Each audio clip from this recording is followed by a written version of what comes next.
I'd like to take a minute and just welcome this young woman who really represents the organization and what we're all about and that circle of giving back. Ms. Kara Burns, please come on up.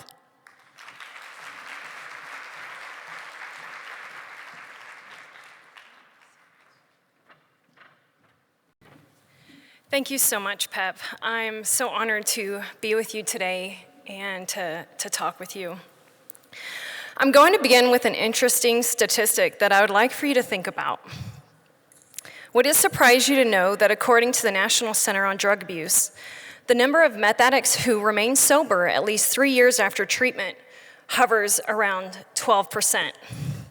Yeah, I said 12%. I made myself part of that 12%, and I'm going to share a little bit of my story with you today. It started with an alcohol addiction when I was about 16 years old, and that progressed into a meth addiction into my 20s. I was shooting meth by the time I was 24 years old. I spent most of my 20s in and out of jail, and I finally hit the big time when I got federally indicted in January of 2011. For conspiracy to distribute methamphetamine. I was living with my drug dealer boyfriend and selling drugs and running money. The federal government wanted to give me 10 years in prison because I wouldn't cooperate. That is when things got very real for me. I guess you could say that I understood what was important in life at that point. I took every class that I possibly could in county jail, and I shaved my head for kids with cancer, and I also got together with another group inside the county jail, and we wrote a book, and it was geared towards helping kids make better choices, not make the same bad choices that we had made. A year later, when I finally went to sentencing, my judge could see that I had changed. I was no longer the indignant criminal who was fighting my case, but I was actually a woman who was finally taking responsibility for the things that I had done. My judge sentenced me to 63 months in prison that day instead of 120, which was huge. I don't know if there's very many people that were grateful the day that they got sentenced to federal prison, but I was, because I knew it was a gift and I knew that it was my second chance. I continued on my journey through prison, and they took me off the compound to speak to groups of juveniles as well as kids who were in college. And it was such a great opportunity for me to share a little bit of my story and make some impact.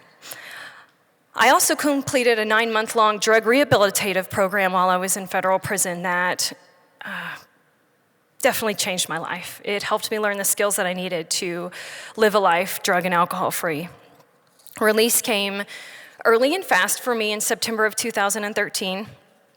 When I was released, I had absolutely nothing. I had clothes on my back. My parents had bought a few things for me, but it wasn't a lot. And I was referred to Dress for Success, which was one of the biggest moments since I was released at that point, because when I walked in, I actually wasn't judged. It was the first time that I felt like I wasn't being judged for being a criminal or living in a halfway house. And that was a good feeling. They gave me an interview outfit that day, and they also paired me up with a career coach, and she helped me with my resume. But one of the coolest things that she helped me with was she helped me discover what my personal brand was. And that day I discovered that it was giving back and helping to others, which is something that I didn't know prior to that day. Anyways, a month after release, I got a good job because of their help.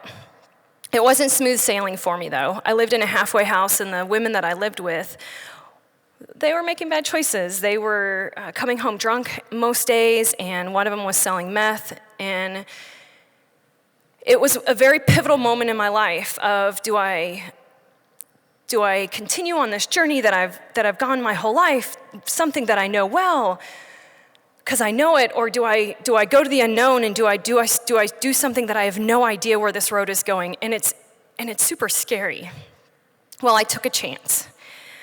I joined Dress for Success's professional women's group and sought out women who I thought were amazing. And and respected, and I befriended them. I wanted them to be my mentor. I identified very quickly that the people that I wanted to be like didn't do the things I did.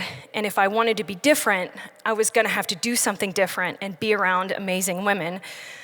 So I stopped hanging around with losers, and the women that I hang out with were legit. I'm excited to share with you that a year and a half ago, I got an even better job because of Dress for Success and the connections that I made through the group.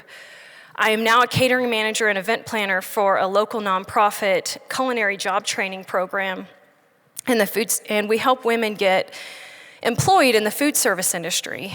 And the amazing part about that is that I get to give back some of what I've been given, and I get to do it every day, it's amazing. I also started college this year after dropping out in the 10th grade. It feels good to finally be able to tell people what I want to be when I grow up. I'm studying nonprofit management, and I hope to land a role in development one day. I also have another new identity since release from prison. I trained for and ran my first marathon last year, and so now I can call myself a runner. I just keep trying to fit in with groups of people who are making good life choices.